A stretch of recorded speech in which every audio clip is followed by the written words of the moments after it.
Welcome to Ved Educational Academy. Our today's chapter is A Journey Through State of Water. In this we will study different state of water and we will see some phenomena of daily life of water disappearing. Okay, let's move on to the chapter. Evaporation in daily life. What does it mean? Generally we often see कि water को जब भी heat मिलती है तो वो gaseous state में convert हो जाता है and this gaseous state is called water vapor या जलवाष्प and the entire process of this conversion is called evaporation. Okay, water gets converted into gaseous state and this gaseous state is called water vapor and the process of conversion of water into water vapor is called evaporation.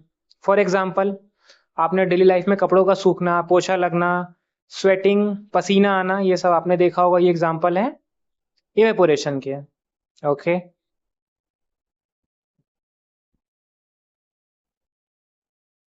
Condensation या संघनन. अभी हमने पढ़ा evaporation. पानी को जब भी heat मिलती है तो वो वाटर वेपर में कन्वर्ट हो जाती है. But in the condensation water vapour ठंडी होने पे लिक्विड में कन्वर्ट हो जाती है. बस इतना सा डिफरेंस है दोनों में. ठीक है. The process of conversion of water vapour into liquid state is called condensation या संघनन. फॉर एग्जाम्पल आपने देखा होगा कि ग्लास में ठंडा पानी रखा हो या कोल्ड ड्रिंक की बोतल में आपने देखा होगा उसकी जो बाहरी सरफेस होती है, आउटर लेयर होती है, उसमें पानी की छोटी छोटी बूंदे इकट्ठा हो जाती हैं. ऐसा होता क्यों है? ऐसा होता इसलिए है कि हमारे एटमॉस्फेयर में वाटर वेपर मौजूद होते हैं बहुत ज्यादा. जब वो वेपर ठंडे हो जाते हैं तो इस सरफेस पे आके छोटी छोटी बूंदों के रूप में इकट्ठा हो जाते हैं. ठीक है, और इसी प्रोसेस को बोलते हैं कंडेंसेशन. ओके,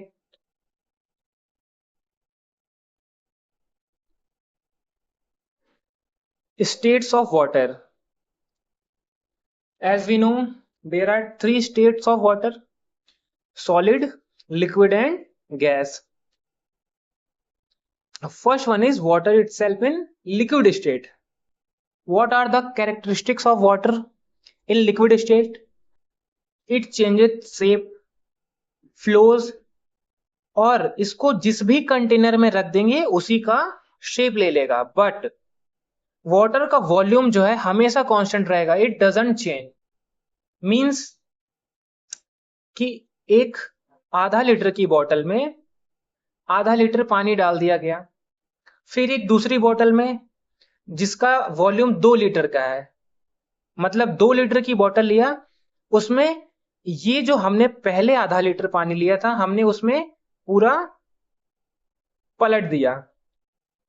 तो क्या इस आधे लीटर की बोतल में पानी जो आधा लीटर था, फिर हमने उस बड़ी 2 लीटर वाली बोतल में पानी को पलट दिया तो उसका शेप तो चेंज हुआ. हो सकता है इस आधा लीटर वाली बोतल का शेप कुछ दूसरा हो और दूसरी जो 2 लीटर वाली बोतल का शेप है वो दूसरा हो, तो उसका शेप तो चेंज हुआ पानी का. बट इसमें भी आधा ही लीटर पानी है और उस 2 लीटर वाली बोतल में भी पानी आधा ही लीटर होगा, तो पानी का जो वॉल्यूम है वो नहीं चेंज होगा. वॉल्यूम क्या होता है? हमने पिछली क्लास में पढ़ा था.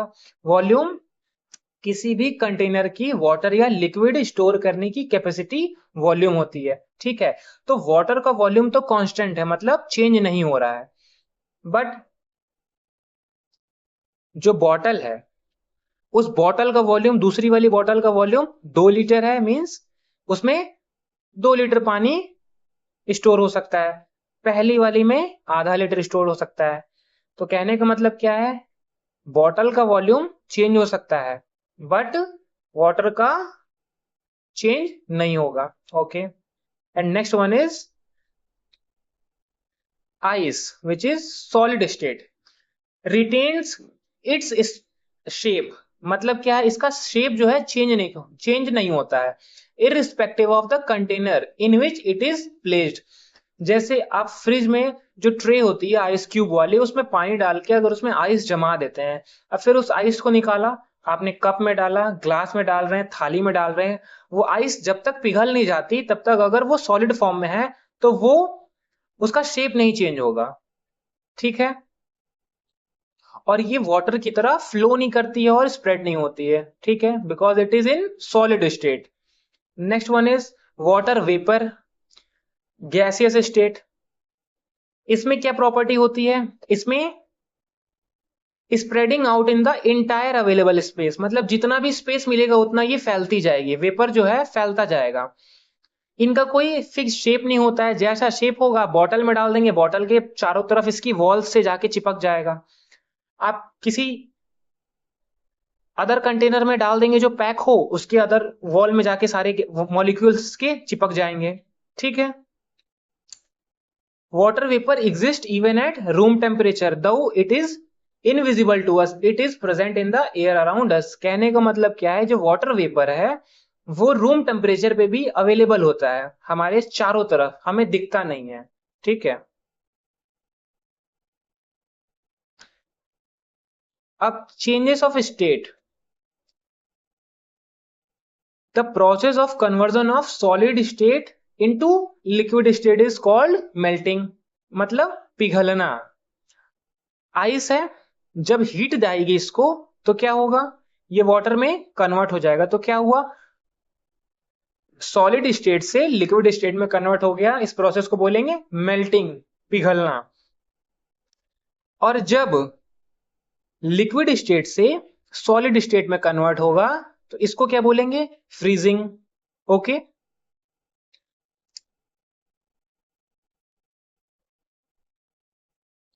अब हमारी डेली लाइफ में कुछ फिनोमेना होते हैं, यानी कुछ घटनाएं होती हैं। ठीक है, इवेपोरेशन और कंडेंसेशन से रिलेटेड। फॉर एग्जाम्पल, आपने देखा होगा कि जो घड़े में पानी होता है वो काफी लंबे समय तक, for a long period of time it remains it's cooling nature, अपनी ठंडक को बहुत लंबे समय तक मेंटेन करता है ये। इसका रीजन क्या है, यही इवेपोरेशन इसका रीजन है। समझते हैं कैसे। जैसे ये पॉट है, ये पॉट आपको दिख रहा है, तो जो मिट्टी की जो सरफेस होती है इससे थोड़ा सा पानी की बूंदे कुछ सरफेस पे आ जाती हैं अंदर से बह के।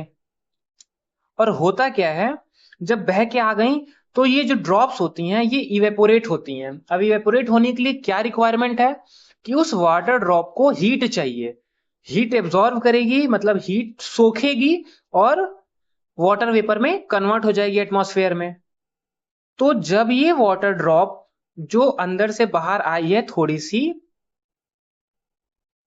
वो हीट एब्जॉर्व करेगी, वो हीट एब्जॉर्व करेगी कहां से, अपने आसपास के सराउंडिंग से, और अंदर से भी थोड़ी थोड़ी जो हीट होगी उसको एब्जॉर्व करेगी, और एब्जॉर्व करने के बाद वाटर वेपर में कन्वर्ट हो जाएगी। ऐसे ही कई सारी ड्रॉप्स हैं, वो सब चारों तरफ से हीट एब्जॉर्व करेंगी, अंदर बाहर अपने चारों तरफ से हीट एब्जॉर्व करेंगे और वो वाटर वेपर में कन्वर्ट हो जाएंगी।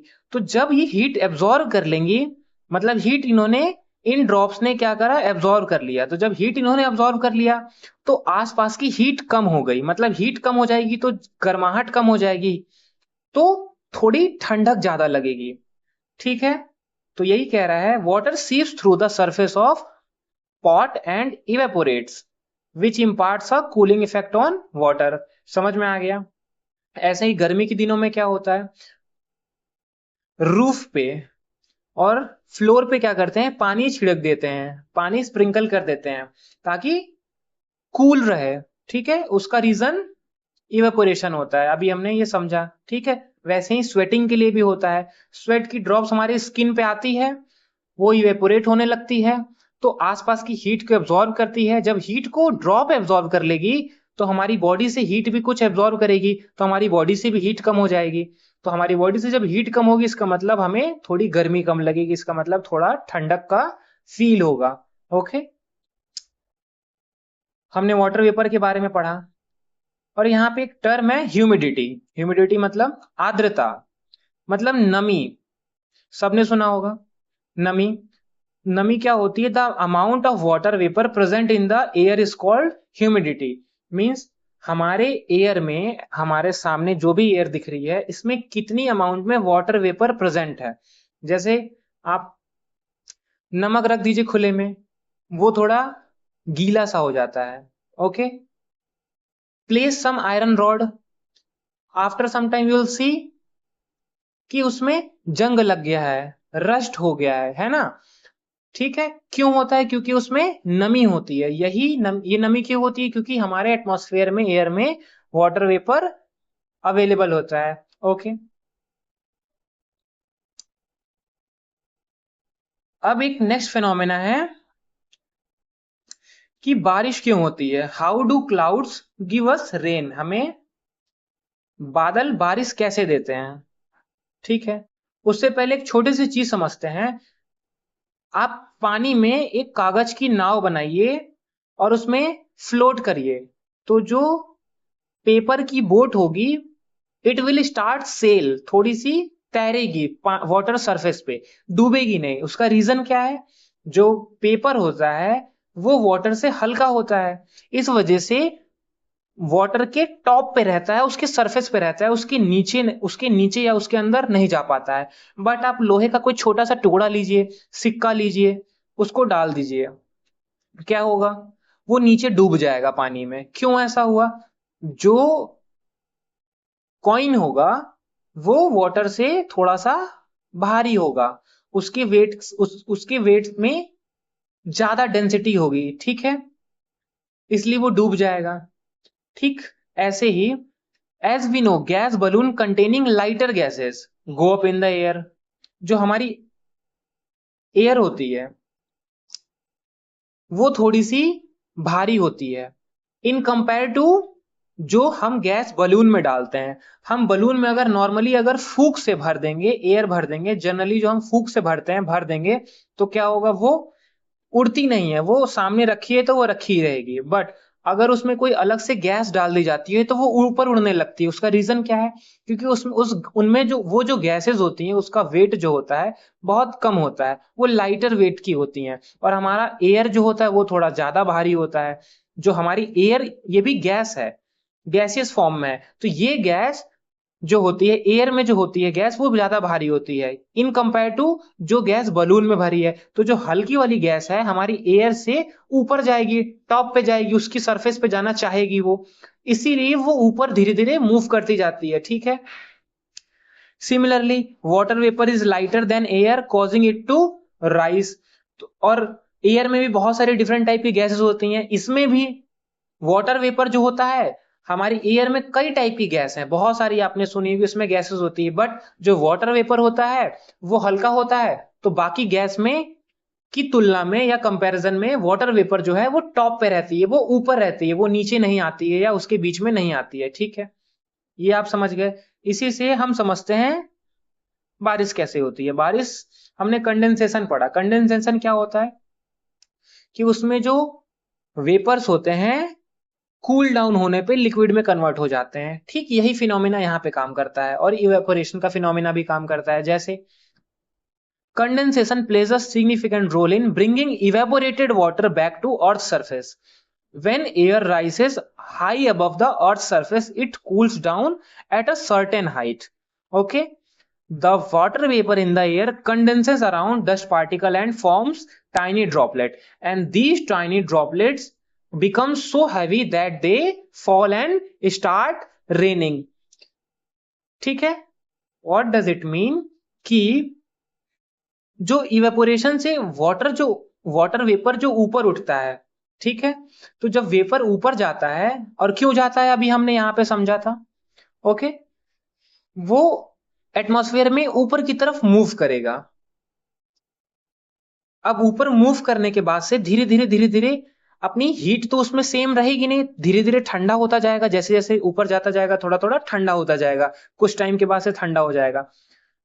तो एक टाइम के बाद से ऊपर जो एटमॉस्फेयर में बहुत सारे डस्ट पार्टिकल होते हैं, आपको दिखते होंगे छोटे छोटे छोटे छोटे, ऊपर क्या करेगा, जाके जब ठंडा होने लगेगा तो उन डस्ट पार्टिकल के पास से इकट्ठा होने लगेगा। आपस में ये सारे वेपर जो है इकट्ठा होने लगेंगे, एक पास इकट्ठा होने लगेंगे। और बहुत ज्यादा जब क्वांटिटी में ये वेपर जो है इकट्ठा हो जाएंगे तो क्या होगा, ये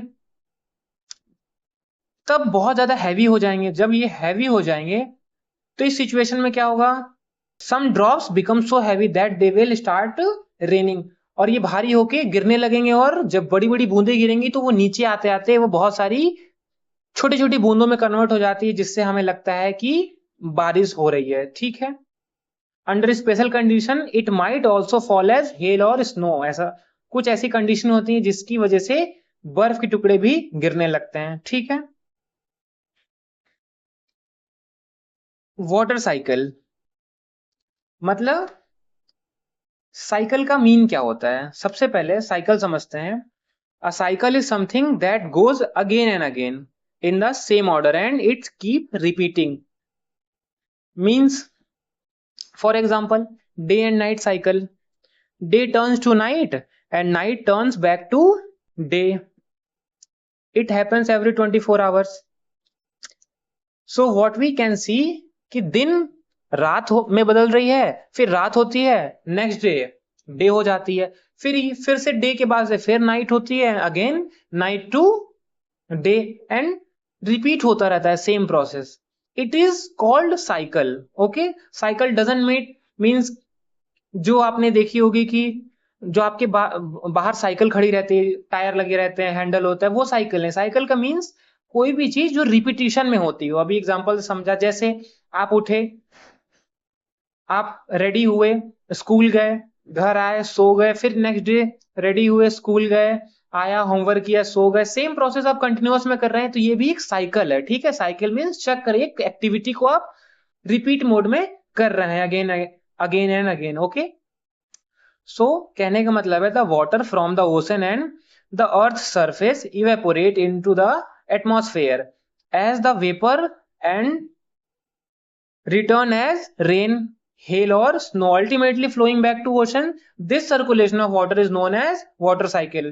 ठीक है, इवेपोरेशन से ऊपर पानी गया, फिर क्या होता है, फिर से कंडेंसेशन के थ्रू क्या होगा, फिर से पानी जो है वो अर्थ पे आएगा, फिर हम यूज करेंगे, फिर से या किसी रीजन की वजह से इवेपोरेशन होगा और वाटर ऊपर जाएगा, और ये साइकिल रिपीट मोड में चलती रहती है। बारिश आती है, पानी जमीन पे आता है, फिर से गर्मी आती है, पानी सारा खत्म हो जाता है, आपको गड्ढे सारे जो